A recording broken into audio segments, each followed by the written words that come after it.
The room stilled the moment he said it. "Right this way, Miss Walker." The server's voice wasn't casual, it was reverent, like he'd been briefed beforehand, like he knew exactly who I was. Forks froze mid-air. Champagne flutes quivered between manicured fingers. My father's face, so smug just seconds earlier, twitched, ever so slightly. They knew that name, just not me behind it, and that's when I smiled. I used to be Maddie, the family embarrassment, the artsy one, the creative black sheep among a flock of Ivy Leaguers and corporate sharks. I didn't choose their path, I chose mine: design, branding, storytelling. They called it dabbling. They mocked my tiny apartment, my thrifted clothes, my freelance gigs. "You still doing your little logos and blogs?" my sister once asked, slicing into her filet mignon like she was carving me out of her world. I played along. Let them believe it was a hobby. Let them laugh. I never corrected them, because I was building something. While they played dress-up with inherited privilege, I built a ghost empire, anonymous, powerful, and quietly lucrative. I launched a digital agency, hired under aliases, let others take credit publicly. My name? Never attached. Just initials, just a shadow in luxury campaigns, brand overhauls, corporate reinventions. But every empire needs a face eventually, so I chose one: Miss Walker, a name they'd never trace back to Maddie. Until tonight. I didn't plan to attend my father's 65th birthday dinner.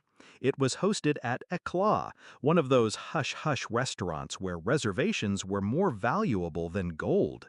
They'd bragged for weeks about getting a private dining room there. My invite came last minute, a pity gesture, I assumed. They expected me to decline, stay hidden, stay small. But I showed up, in black satin, custom-tailored, not a label they'd recognize, one of mine. Hair slicked back, minimal jewelry, confidence weaponized. They didn't recognize me at first. My brother whispered something about her actually showing up. My mother offered a brittle smile and commented on how refined I looked, like I was a rescued stray. I let them have their moment, right up until the server approached. "Miss Walker," he said, "we're honored.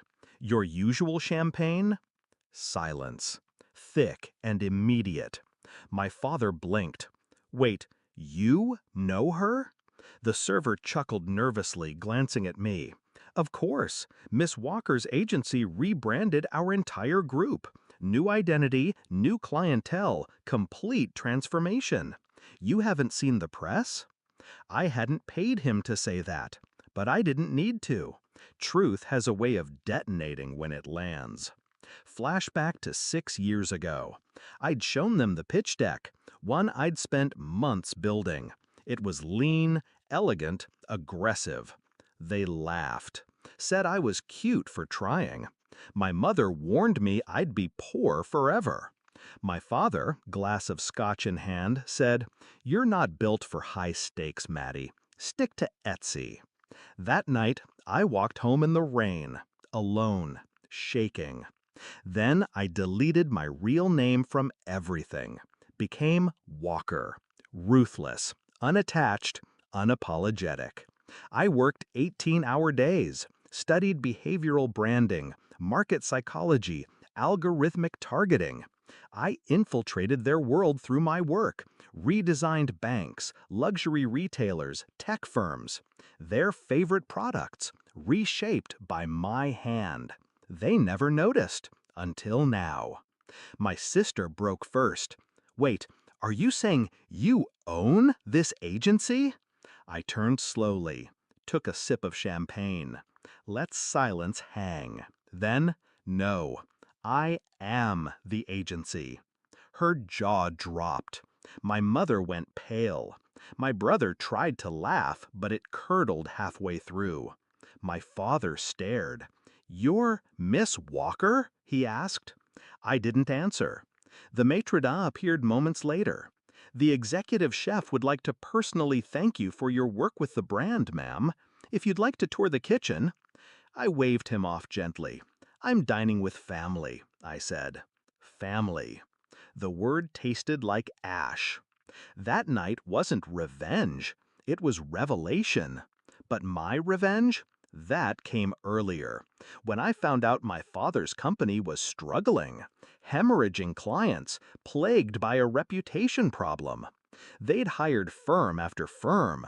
Nothing worked. So I stepped in, anonymously. My agency submitted a proposal under a different brand name. He never knew I was behind it. Signed over full branding authority. Paid us 7 figures. Then I burned his legacy from the inside. New messaging, new visuals, everything polished to perfection, except one critical element I manipulated: trust.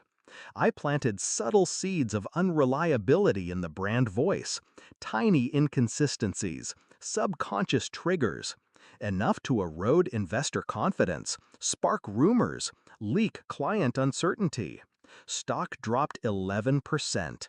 3 board members resigned. They thought it was market volatility. It was me. As dessert arrived, I could feel the shift. They no longer looked at me with pity. They looked with fear.